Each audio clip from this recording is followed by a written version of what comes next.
Welcome to Minghui Radio's Falun Gong News, direct from China and around the world. Topics include news about the persecution of Falun Gong in China, local events, and special items of interest. Now for this week's stories.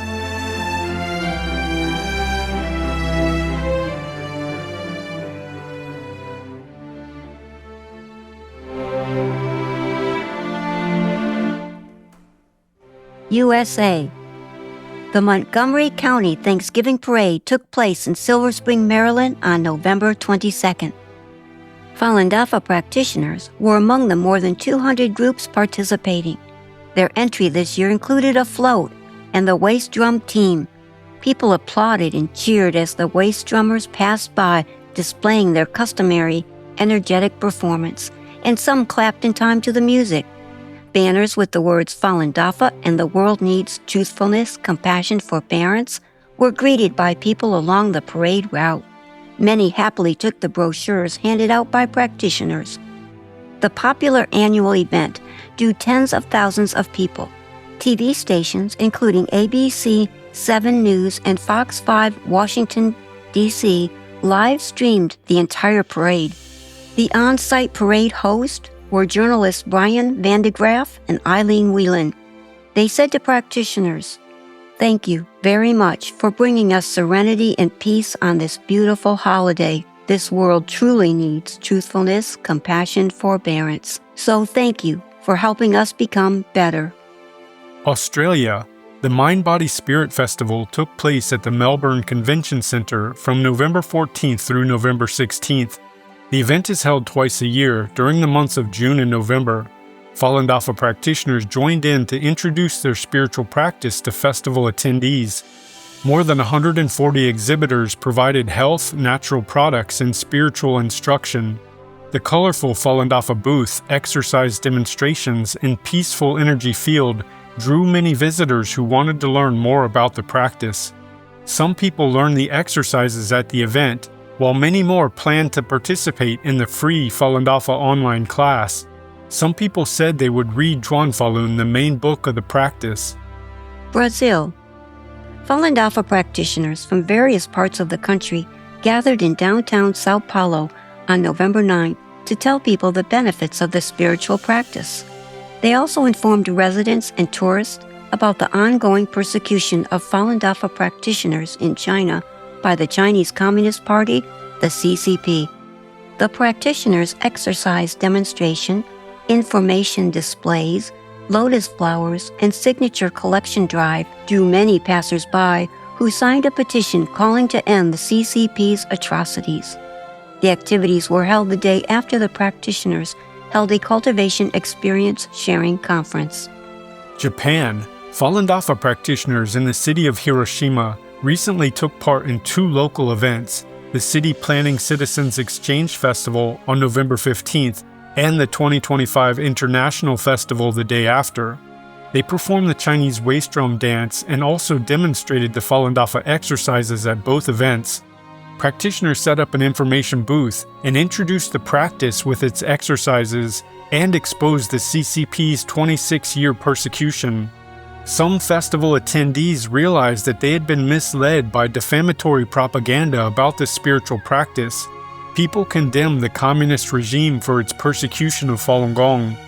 Many people said they experienced a strong energy field after doing the exercises. Miss Dohai said that she found them easy to learn and was impressed that the instruction was free. She noted, "When I placed my hands above my abdomen, I felt how profound the practice is. I want to ask my father to learn it too."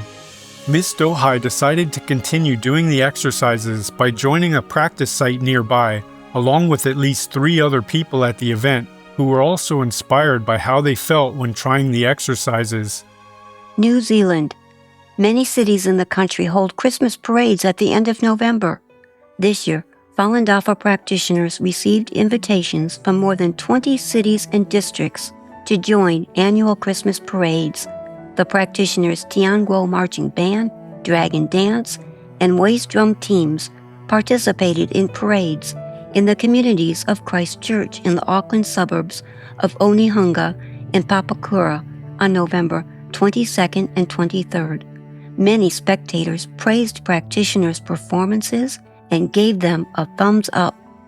Indonesia. Falun Dafa practitioners' efforts to introduce the practice to communities across the Riau Islands province have been warmly received by many local government institutions. During the second week of November, practitioners were invited to introduce the practice to inmates at the Batam City Women's Prison, at the Public Order Agency of Karimun Regency in the Riau Islands province, and at the Batam City Juvenile Rehabilitation Center. The introduction of Falun Dafa across various Indonesian institutions reflects growing public interest in a practice that not only promotes physical well-being but also strengthens morality. France. The annual Mayors and Local Authorities Fair was held at the Paris Expo, Porte Versailles, from November 18th through the 20th. Falun Dafa practitioners took the opportunity to raise awareness of the ongoing persecution of innocent Falun Dafa practitioners being perpetrated by the CCP. They also demonstrated the exercises and collected signatures on a petition to end the persecution in front of the exhibition hall. People continuously passed in front of the exhibition hall, and many were shocked after learning about the brutality of the CCP's crimes.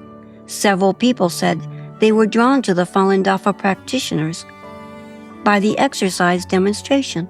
People offered praise for their courage and encouraged them to persevere. Some members of parliament, mayors, city councilors, and people from all walks of life signed the petition that calls to end the CCP's state-sanctioned forced organ harvesting. Canada. The city of Montreal held their Christmas parade on November 22nd, and more than 1,500 people participated. The annual event signals the start of the holiday celebrations. Falun Dafa's Tianguo marching band, the largest parade entry with 110 members, was welcomed by spectators. The large, colorful parade draws approximately 200,000 to 300,000 spectators yearly. USA. The 63rd Maple Hill Holiday Parade was held in Kalamazoo, Michigan on November 22nd, and the Falun Dafa practitioners gladly took part. Spectators spoke highly of their performances and of the principles of truthfulness, compassion, forbearance. Over 90 community groups dressed for the holidays participate in the parade. A record number of over 30,000 people lined the streets to take in the popular event. Practitioners dressed in bright colors stood out as they played the Tang Dynasty drums and carried large banners that read Falun Dafa and Truthfulness, Compassion, Forbearance. People read the banners, took pictures, waved at practitioners, and gave them a thumbs up. Spain. Falun Dafa practitioners participated in the Biocultura Madrid 2025 at the IFEMA Madrid Convention Center from November 6th through the 9th. Biocultura is Spain's leading organic trade event and features organic products and encourages responsible consumption. This year, the annual event attracted more than 600 exhibitors and over 60,000 visitors. The Falun Dafa booth featured a photograph of the founder of the practice, Mr. Li Hongzhi, as well as a training video teaching the exercises and posters that showed Falun Dafa being practiced worldwide. Practitioners also demonstrated the 5 exercises with the music. Many people who wanted to learn more took materials, and some purchased Falun Dafa books. Several learned the exercises on site.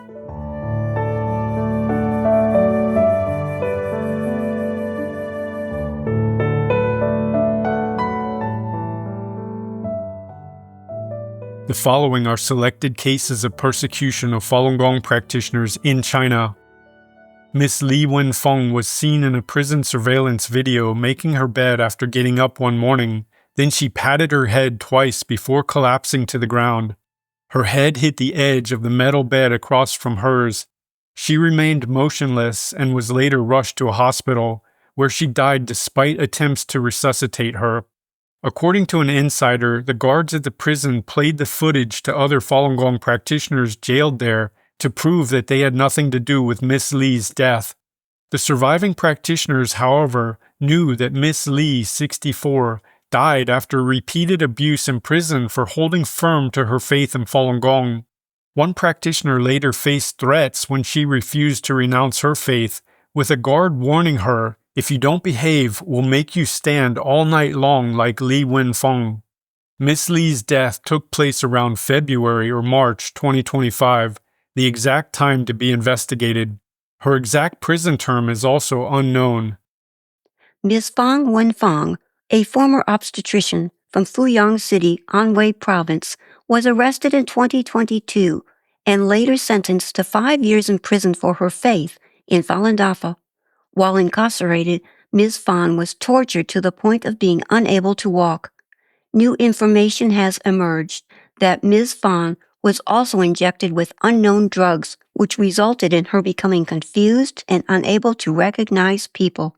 Ms. Fang is in her 70s. Prior to her latest persecution, Ms. Fang was previously held at a local detention center multiple times and many times in a brainwashing center. She was also given 3 labor camp terms totaling about 2 years and jailed twice for a combined total of 12 years. She barely survived the torture while in custody and lost all of her teeth.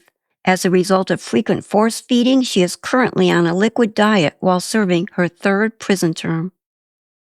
A total of 851 incidents of Falun Gong practitioners who were arrested or harassed for their faith were reported in September and October.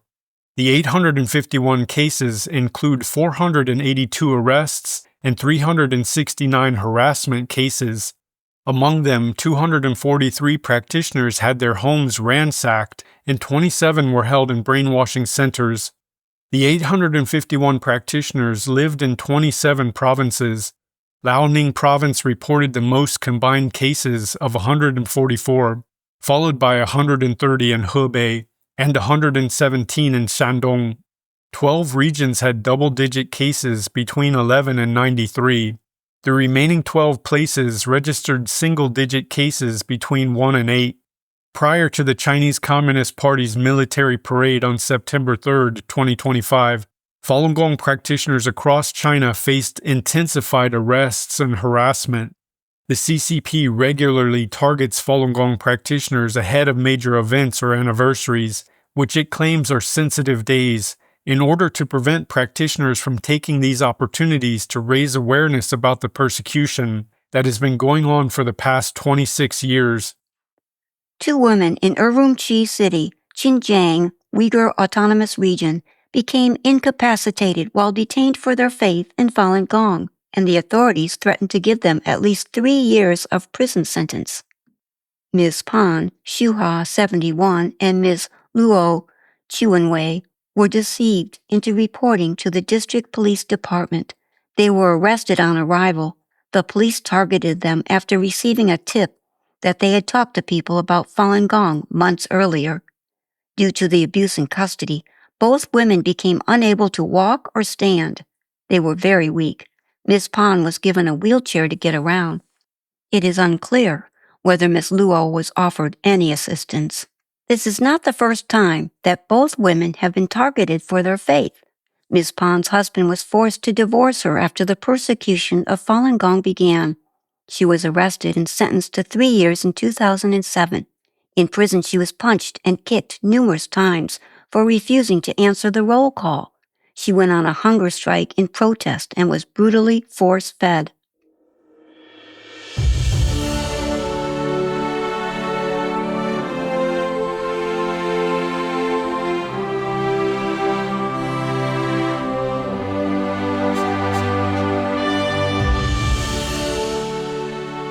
Practitioners call for an end to the persecution during Chinese official visit to New Zealand.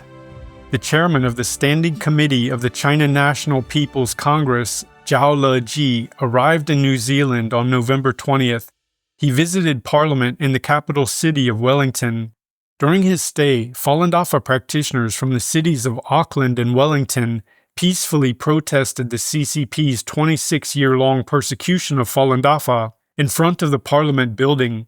They distributed flyers to passers-by and reporters and called on the New Zealand government to pay attention to the CCP's persecution.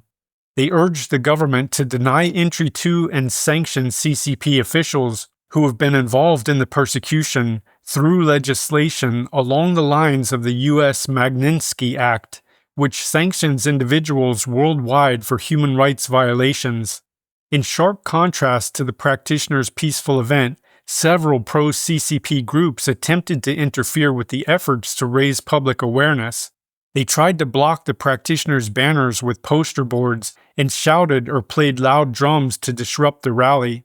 These actions caught the attention of passers-by and were stopped by security and police on site, who ordered the pro-CCP members to keep their distance from the practitioners in order to ensure practitioners' safety. Former councillor of Wellington, Antony Brunt, expressed his support for the practitioners' protest and condemned Zhao for his deep involvement in the persecution. Mr. Brunt said, "I support protests against Zhao Leji as he has been deeply implicated in the CCP's murderous crackdown on the innocent followers of the spiritual movement Falun Gong since the early 2000s, when he was promoted to Communist Party Secretary of Qinghai Province, the CCP's top province for labor camps and imprisonment." He continued, "Many of these concentration camps were and are suspected to be major facilities for the harvesting of organs from Falun Gong practitioners and other prisoners of conscience. Organ harvesting is a euphemism for surgical murder, which tragically has now become a central pillar of China's booming but discredited organ transplant sector. Many overseas professional bodies and journals will now not accept medical or scientific papers from China on organ transplantation, given the grisly reality that underpins most of it."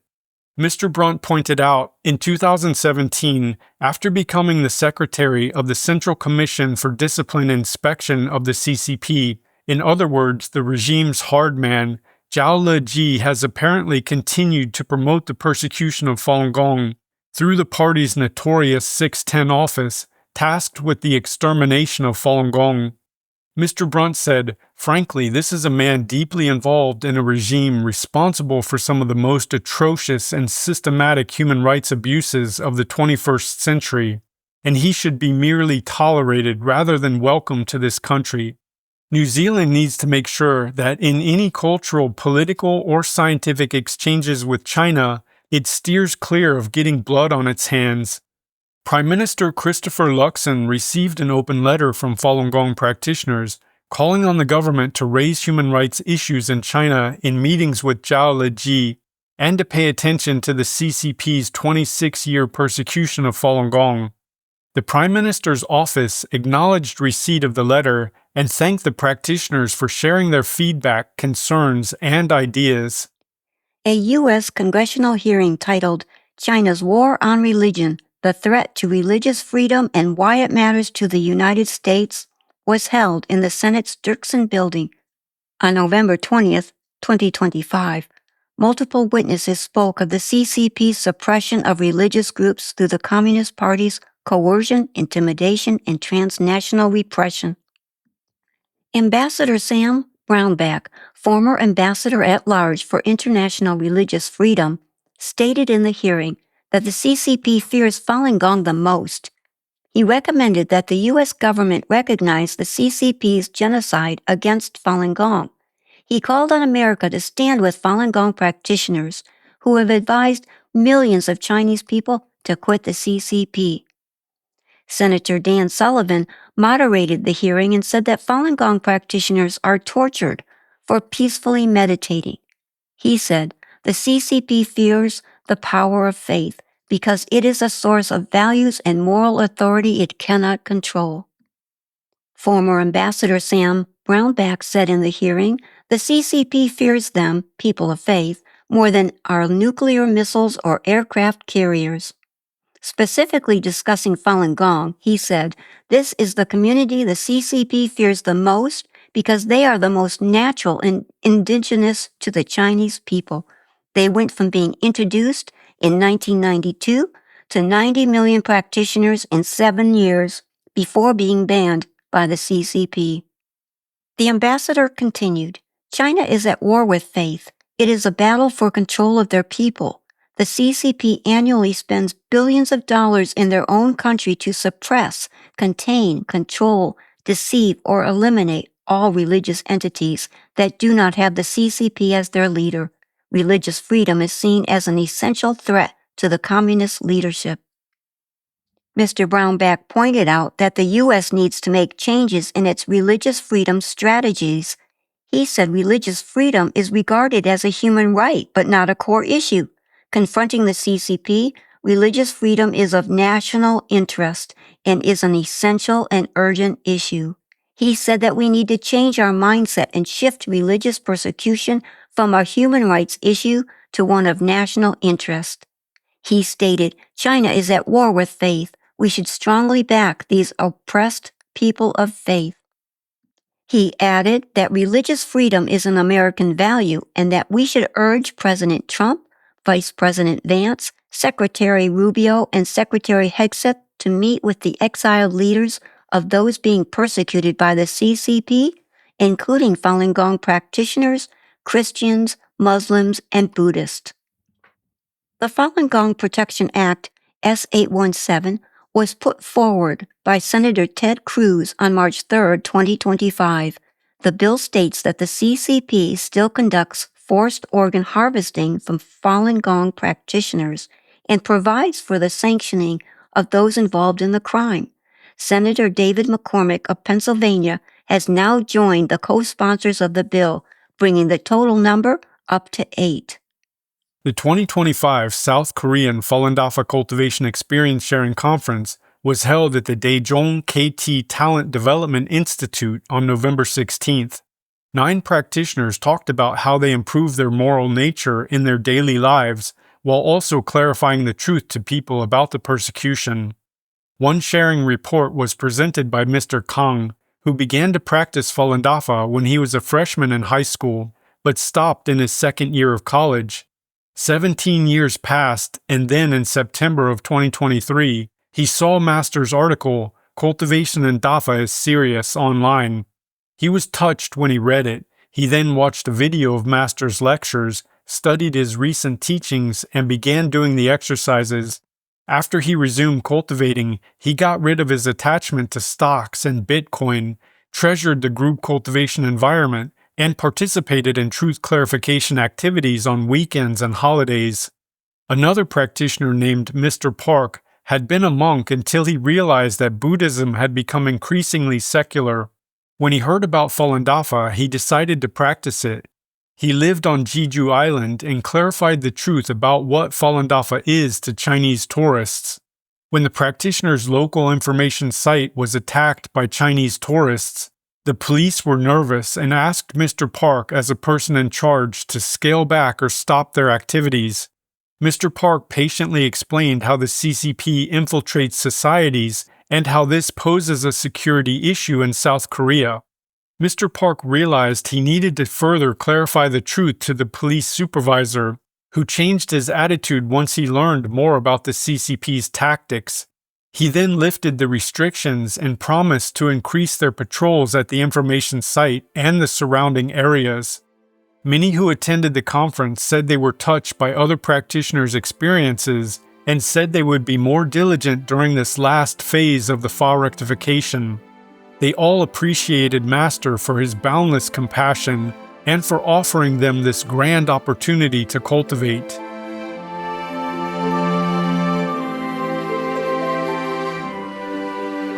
Thank you for listening to the Minghui Radio Podcast. For more information, including news about the persecution of Falun Gong practitioners in China and experience sharing stories by practitioners around the world, please visit our website at en.minghui.org.